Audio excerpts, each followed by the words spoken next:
Hi friends, welcome back to my channel. Today recipe ఏంటంటే chicken curry. ఓసారి ఇలా chicken curry try చేయండి. చాలా అంటే చాలా బాగుంటుంది. చేయడం కూడా చాలా సింపుల్. ఇప్పుడు ఎలా చేయాలనేది ప్రాసెస్ చూడండి. ఇక్కడ నేను 1/2 kg చికెన్ తీసుకుంటున్నాను.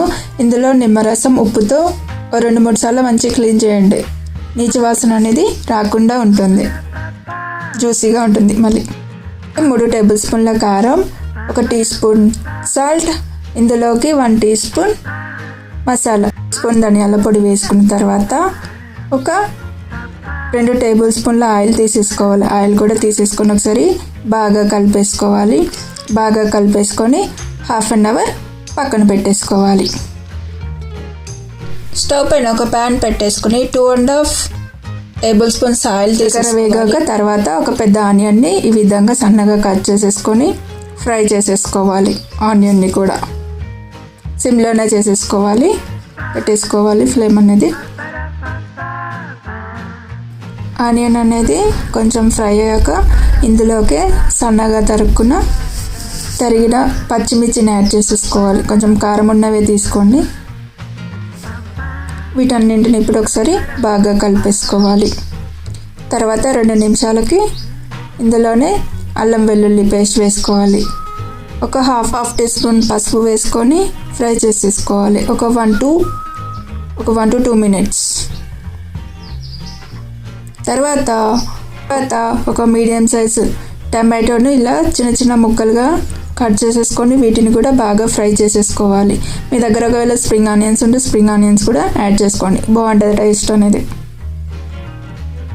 వీటిని ఒక 2 నిమిషాలు కుక్ చేసేసుకోండి. టమాటా అనేది సాఫ్ట్గా ఉడికిన తర్వాత 1/2 అవర్ ముందు పక్కన పెట్టేసుకున్నాం కదా, ఆ చికెన్ ఇందులో వేసేసుకోవాలి. పోపులో వేసేసుకోవాలి. ఇప్పుడే ఎక్కువ కదపకూడదు. ఒక 1 to 2 మినిట్స్ అలా లీవ్ చేసి పెట్టేయాలి, అంతే. ఒక 2 నిమిషాల తర్వాత ఈ చికెన్ని బాగా కలిపేసుకోవాలి. కలుపుకొని మూత పెట్టేసుకోండి. మీడియం 3-4 నిమిషాల తర్వాత ఒకసారి మూత తీసేసుకొని ఒకసారి బాగా కలిపేసుకోవాలి. వీటన్నింటిని బాగా కలిపేసుకొని మళ్ళీ మూత పెట్టేసుకోవాలి. ఇది మరింత టేస్ట్ కోసం ఇక్కడ ఒక ప్యాన్ తీసుకొని 2 బిర్యానీ ఆకులు, 4 యాలకులు, 4 లవంగాలు, అలాగే 1 ఇంచు చెక్క, ఇందులోనే మిరియాలు ఒక 7 నుండి 8. కావాలి అంటే ఇందులోనే 2 టీ స్పూన్ల ధనియాలు కూడా తీసేసుకోవచ్చు, ఇంకొంచెం బాగుంటుంది. ఇక్కడ నేను 1/2 టీ స్పూన్ షాజీరా కూడా తీసేసుకుంటున్నాను. ఇప్పుడు వీటన్నింటినీ లో ఫ్లేమ్లో 2 నిమిషాలు వేయించుకోవాలి, అంతే సరిపోతుంది. వేయించుకొని చల్లారబెట్టుకున్న తర్వాత ఇప్పుడు మిక్సీ చేసేసుకోవాలి వీటన్నింటిని. ఇలా పొడి చేసుకున్న దాంట్లో ఒక వెల్లుల్లి గడ్డ వేసుకొని ఒక విప్పు కొట్టాలి, అంతే. ఫైన్గా పేస్ట్లా చేయొద్దు. ఇందులో ఆయిల్ అనేది కొంచెం పైకి వస్తుంది కదా, మసాలా ఆఫ్ చేసుకున్నాం కదా, ఇప్పుడు వీటిని యాడ్ చేసేసుకోవాలి. ఒకసారి యాడ్ చేసేసుకొని బాగా కలిపేసుకొని మూత పెట్టేసేయాలి. లో ఫ్లేమ్లోనే పెట్టేసుకోవాలి, హై ఫ్లేమ్లో మాత్రం అస్సలు పెట్టకూడదు. ఒక 5 నిమిషాలు అలాగే వదిలేసేయండి. ఒక 5 నిమిషాల తర్వాత ఒకసారి కలిపేసుకొని పైన ఆవిరి పెట్టేసుకోండి. వాటర్ పోయాల్సిన అవసరం ఉండదు, ఇక బాగుంటుంది ఇలా ఆవిరితో ఉడికిస్తూనే. ఒక 4-5 నిమిషాల తర్వాత మూత తీసి ఒకసారి కలిపేసుకోవాలి. ఇదే టైంలో మీకు ఉప్పు కారం సరిపోకపోతే ఇప్పుడు యాడ్ చేసేసుకోండి. యాడ్ చేసేసుకొని ఒకసారి బాగా కలిపేసుకొని మూత పెట్టేసుకోండి, సరిపోతుంది.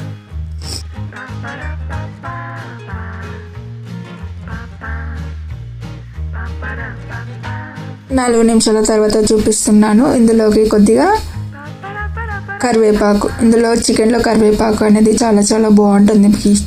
మీకు ఇష్టం లేకపోతే స్కిప్ చేయండి. ఇందులోకి పుదీనా కంపల్సరీ ఉండాలి. ఒక 2 టీ స్పూన్ల పుదీనా తీసుకోండి, కొంచెం ఎక్కువైనా కూడా ఏం పర్వాలేదు. పుదీనా ఉంటే చికెన్లో చాలా బాగుంటుంది. ఇందులో పుదీనా కూడా వేసేసుకొని ఒకసారి బాగా మిక్స్ చేసేసుకోవాలి ఒక 2 నిమిషాలు.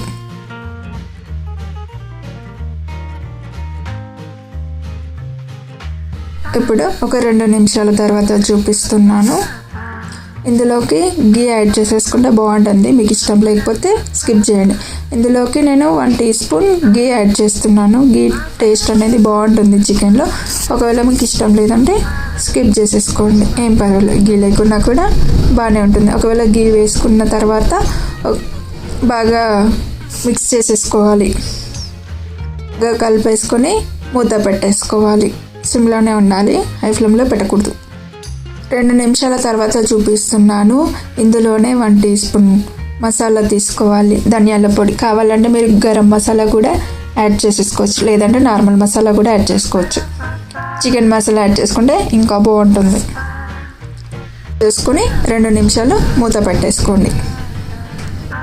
ఒక 2 నిమిషాల తర్వాత కొత్తిమీర అనేది యాడ్ చేసేసుకోండి. కొత్తిమీర యాడ్ చేసేసుకొని ఒకసారి బాగా కలిపేసుకొని ఒక 2 నిమిషాలు స్టవ్ పైన లీవ్ చేయండి. స్టవ్ ఆఫ్ చేసేసుకొని ఎంతో రుచికరమైన చికెన్ కర్రీ అనేది రెడీ అయిపోయింది. వీడియో కనుక మీకు నచ్చినట్లయితే లైక్ చేయండి, షేర్ చేయండి, కామెంట్ చేయండి, సబ్స్క్రైబ్ చేయండి. Thank you for watching.